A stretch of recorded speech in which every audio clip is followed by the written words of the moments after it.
Welcome, everyone, to the Secret of Oneness. The teaching that I'm going to do tonight is called Be Still and Know, the Manifesting Sweet Spot. And we're going to start off here with a quote from Neville Goddard. And it says, "The power of awareness, chapter 1. I am is the self-definition of the absolute, the foundation on which everything rests. I am is the first cause substance. I am is the self-definition of God." And so we're going to talk about the scripture Psalms 46:10, which is "Be still and know that I am God." But I just want to remind you that everything that I talk about, all the Hebrew letters, all the information that I'm going off of here is all in the description down below. And also I do coaching, so if you're interested in that, that's also in the description. So let's just get started with the scripture. Psalms 46:10. A lot of people know it as "Be still and know that I am God." There are some versions, I believe it's the NASB version, says to cease striving and know that I am God. But what I'm going to talk about tonight, it's not the entire scripture. I'm going to talk just about the be still and know. A lot of times you'll hear this in a lot of coaches or teachers will say, to be still and know that I'm God, right? And you assume, maybe you don't, but maybe you do, that be still and know means to just sit and be quiet and just know something. But the question is what are you supposed to know, right? What does it really mean in the original Hebrew? And I'm going to break this down so that you can understand that why that being still and knowing that you're God, why that is the manifesting sweet spot, okay? So the word be still in the original Hebrew, okay, the three letters that it is Resh, Pe, and Hai, which is the three letters, and it means it can imply physical relaxation or weakness, as well as metaphorical sense of ceasing from activity or effort. Remember, I just mentioned that in the NASB, it means to cease from striving. So again, it's a metaphorical sense of ceasing from activity or effort. The term is often used to describe a state of rest or a cessation of striving, sometimes in a positive sense, of trusting in God and ceasing from one's own efforts. So that's pretty powerful when you understand that, like, being still is just not sitting still. When you're a kid, your parents say, just sit still, behave, sit still. Well, and being still from a biblical Hebrew original context is actually quite powerful. It's a physical relaxation. It can even be a weakness, like it said. But metaphorically, it's a ceasing from activity or your own effort. And I'm going to get into the letters here. The first letter is a Resh, and it means the head, the highest point, most important, or the beginning. Okay? Pe is a mouth, an entrance, a beginning, or present, like the present moment. Okay? That's important. This is very powerful. And the word Pe, I'm going to give a little bit more of a definition here. The word Pe means this represents the spiritual spark of the Neshama soul, which is the spirit, contained inside the physical body. With words and silence, we can communicate the essence of our soul and existence. This requires that the inner and outer life match, that the physical existence is fully aligned, manifesting the spiritual intentions of the soul within it. I don't know if you caught all that. You may have to rewind and check it out again, but this is extremely powerful. Just that one letter alone. I'm gonna go back to that in a second, but let me go on to the next letter. And the word Hai or He means life essence in all creation, reveal, divine revelation, the breath of the Creator. So when you put all these three together, that's what being still actually means. And I'm going to go back to this word Pe that represents the spiritual spark of the spirit, okay, that's contained inside the physical body. We always hear Christ in us, God is within us, the kingdom is in us. But this is talking about when you are being still, right? That word pay is the physical body. It's contained within the physical body of the spirit. And with words and silence, you can communicate with silence. It's the essence of the soul and existence. So you can communicate your soul and your existence through just mere silence, okay?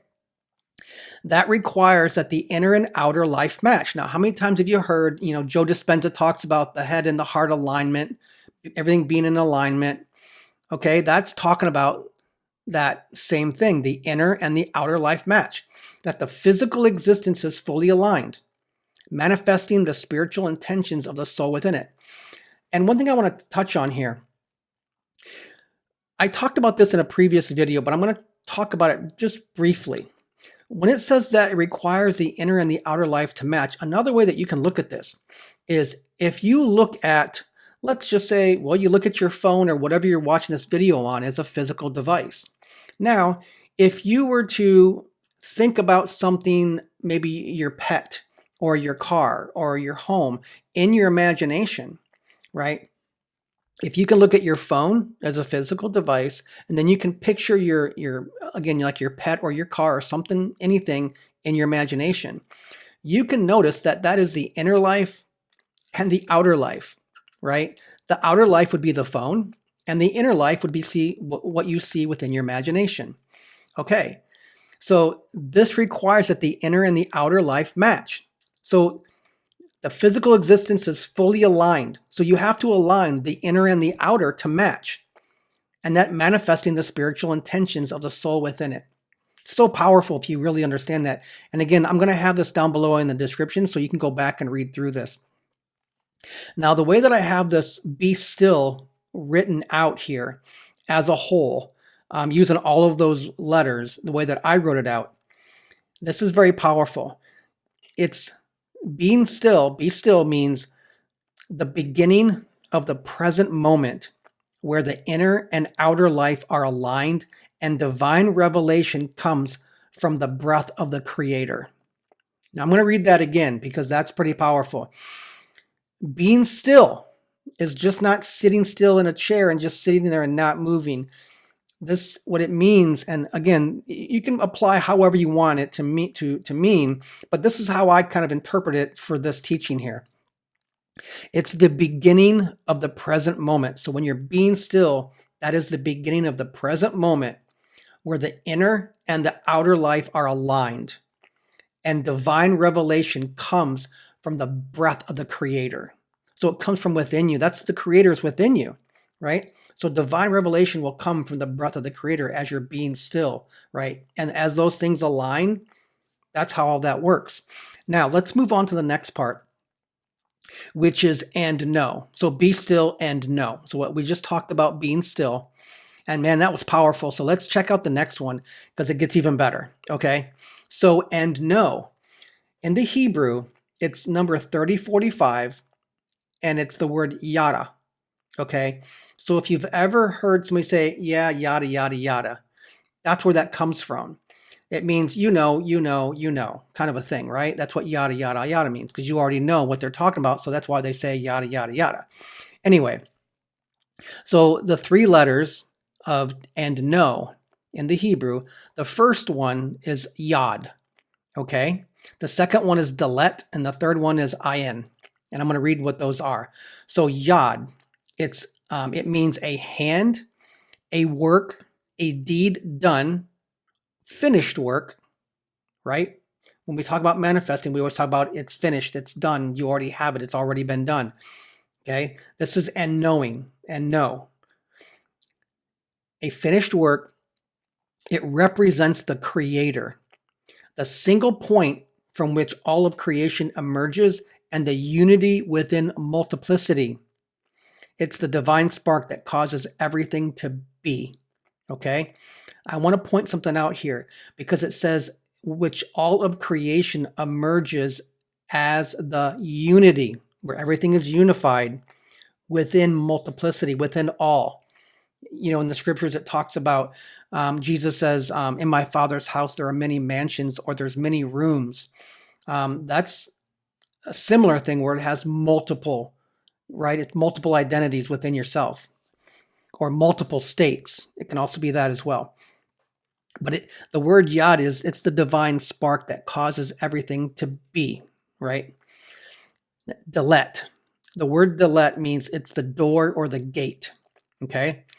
It means it indicates how to pass through the gates to know one's own mystery of being oneness, okay? So it's the door that you pass through to know to know the mystery of you being one, which is within you. And then in is I, look, or experience or understand. And this is pretty cool. It has to do with vision to see beyond what is in front of you. So when you talk about the word in, it's talking about having an experience or seeing something beyond the physical. You know, we might call it seeing in the spirit or seeing within your imagination. So that's pretty cool how that works and how that's those letters represent and know. And again, it means yada. Okay. So let me just touch on these a little bit more. So remember, a yad it's the divine spark that causes everything to be. The delet is the door within. And in causes you to see or experience something beyond your physical senses. Okay. So that's what it means to know. Now, what I'm going to do here is I'm going to put these two together. And I wrote a few things here to kind of give you some understanding of how powerful being still actually is. So a lot of people will say, be still and know that I'm God. And they'll say, well, you just have to be still. You just have to know and just leave things alone and don't do anything. Don't put any effort, right? It's the present moment. But a lot of people don't really know what that means. And what is that? Why is that so powerful? Well, in the short, the reason it's so powerful is when you're being still and you know, then you're not trying to do anything on your own effort. And it's very interesting because it's the present moment that's the most powerful, because being in the present moment means you're not thinking about tomorrow and you're not reliving the past. You're presently in the present moment and you're content, right? You're not striving to do anything or achieve anything outside of yourself, or you're forgetting about tomorrow or yesterday and you're not thinking about tomorrow type of a thing. So you're in the present moment. That's the short answer. But let me give you some how I wrote this out, and it's extremely powerful. So be still and know, okay? It's the present moment where the spark of divine creation passes through the door and aligns the inner and outer beyond the physical senses, revealing divine revelation by the breath of the Creator. That is powerful. That is extremely powerful when you understand that when you're being still and you know, that knowing is extremely powerful. And Neville Goddard, I put a quote here. It says, standing still is the deep conviction that all is well. It is done. No matter what is heard or seen, you remain unmoved, conscious of being victorious in the end. So let me go back to that explanation of be still and know again, because I want to really drive home how powerful manifesting is when you're doing this. It's the present moment where the spark of divine creation. So when you're sitting there and you're being still, that's the spark of divine creation that gets lit. And it passes through the door, it passes through within and aligns the outer and the inner and beyond the physical senses, revealing divine revelation by the breath of the Creator. So the breath of the Creator within you, right, brings divine revelation about the inner and the outer, and it aligns everything. And it passes through the door, and that's the spark of the divine creation in the present moment. So I hope that you understand how powerful this is. And when you try to manifest something, when you are in that present moment and you just think of something, that is where the whole thing starts. That's where the power is, because you're not trying to achieve it on your own. You're not trying to make something happen. You're trusting in God within you. You know, a lot of Christians, when they talk about the Bible, are like, oh, just trust God, believe God will do it, trust God. But most of them, when you ask them, are you so and so is sick or this happened, do they need money? the first thing they do is they put up, donations and stuff. No, they don't trust God. Most of them don't even trust, I don't know. But you understand what I'm saying, right? If you've ever been in church, you know that it's all about trusting God, but most of them don't do that. But my point is here is when you stand still, right? You are in the present moment. You're in the power of God. You're not doing anything on your own effort. It's all God within you. And I'm going to mention another scripture here that I just thought of that kind of gives you another perspective of it. And I don't have the location on the top of my head, but it says, not by might, not by strength, but by the Spirit of the Lord. And what that means is that you cannot achieve anything by strength, right? Or by effort or by your own power. It's all comes from within you. It's by the Spirit. And this is what this is talking about. When you want something and you want to manifest something, again, it's already created. You already have it. But remember, when you are in the present moment, right? It's the present moment where that spark of divine creation process starts. When you get present and you're like, okay, I already know I already have it. I don't need anything. I have everything. I don't need to do anything. It's who I am. It's who I am, right? Understand that's who I am. So you can be still and know when you have that situation in your heart. Okay? So be still and know it's the present moment where the spark of divine creation passes through the door and aligns the inner and outer beyond the physical senses, revealing divine revelation by the breath of the Creator. So I hope this helps understand how powerful that present moment is and how that be still and know is, how powerful that is.